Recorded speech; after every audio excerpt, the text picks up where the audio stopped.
Please don't think that they were not on board, that we are just having a double-faced game going on. We are bluffing you and I am bluffing you, trying to talk peace while ISI and the army does not want peace.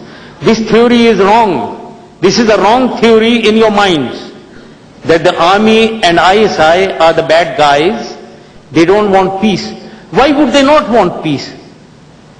Does the army like to confront and suffer casualties and die when we kill each other and fight with each other? Does any army want that? Does any soldier want that? I believe you are a brigadier. Somebody said, did he call you a brigadier? You've seen the army. I've been in the army. My son is named after my best friend who got killed in war. So do we like war? Do we like to fight and kill each other? No, we don't want that. The army doesn't want it. But as I said, we want peace with honor and dignity. We just want peace with honor and dignity. Is that something that we are asking too much? When we say don't coerce us, treat us with sovereign equality, am I saying something utopian? Am I asking for something very wrong? We are small. We are a much smaller country. You are a much bigger country. Your armed forces are large. We understand that. But please understand that you have to accept our reality and our sovereign equality. And let me assure you again, I can only say it again, that no sir, you are mistaken about Pakistan Army.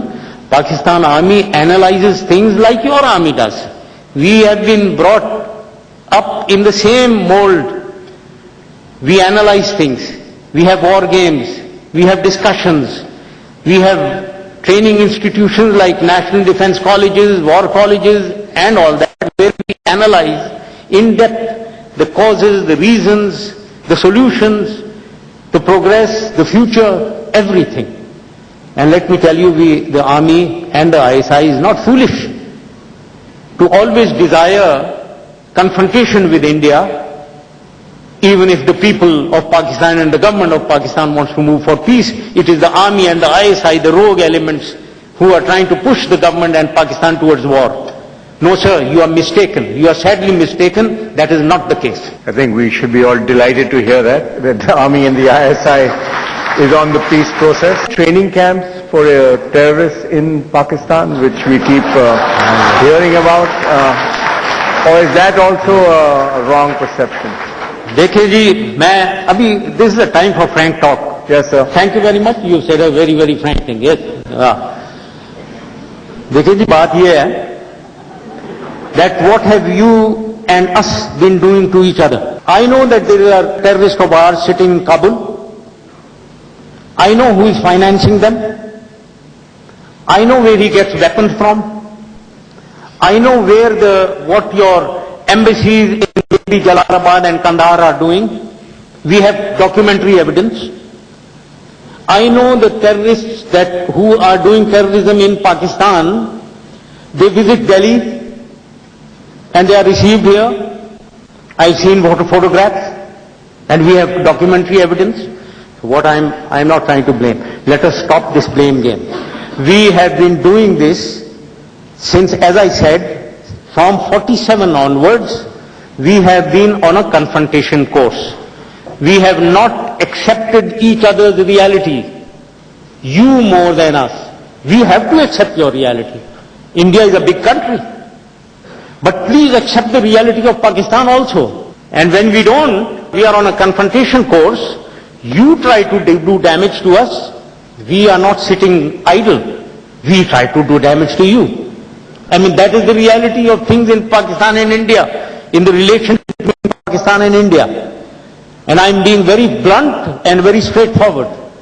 Your RAW does exactly what ISI does. And I would say that the ISI does exactly what your RAW does. My request to all of you, ladies and gentlemen, let us tell RAW and ISI to stop their confrontation. Soli Sorabji. General Saab, I'm Soli Sorabji, Attorney General of India. I've met you in Islamabad with Meenu Bandara. I'm really impressed by the passion and sincerity of what you stated. Now, don't think every time you said, would you believe me, would you not believe me, that's not the right attitude. Okay. There should not be mutual distrust. I entirely agree. I also agree that there is necessity to reduce the hate deficit. That's the expression you used. Very good. Trust deficit. Trust deficit. Yes. Yes, reduce the trust deficit, reduce the hate deficit. One or the other. Okay. But General Sahab, may I, in my humility, suggest one measure which would completely wipe out the hate hysteria, which would bring a sea change in the relationship between the two countries, if your country acts with boldness in deporting that master terrorist Dawood Ibrahim who's in your country to India. Master criminal who? Dawood Ibrahim. Dawood Abraham. It requires boldness. You are right. Courage, which you very eloquently talked about. And if that is done, you will see the change in the minds of the people of India. Then they'll believe, yes, Pakistan is sincere. Yes, indeed. I totally agree with you. We must not harbor each other's terrorists. Now, having said that, I will again come to the same point. I don't know at all whether he is in Pakistan. Well, let me complete the sentence. Please. I know of Brahm Dag, who is a terrorist sitting in Kabul, who comes to your country and he is welcomed here by your intelligence organizations. We know that. Now, again I will say that while I agree with you that we need to banish each other's terrorists, it can be done when we move on the path of peace. It can be done, as I said, when ISI and RAW both stop the confrontationist attitude. It cannot be done one-sidedly by Pakistan alone while you keep doing what you are doing in Pakistan. They want to know about Dawood Ibrahim. You say he's not there. You don't know. No.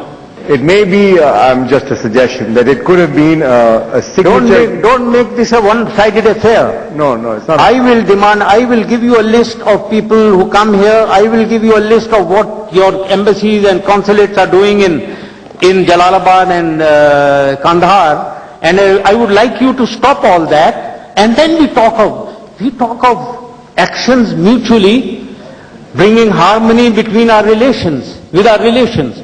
I have told you, and I have admitted, that yes indeed, over these 50, 60 years, both our intelligence organizations, yours and ours, have been working against each other.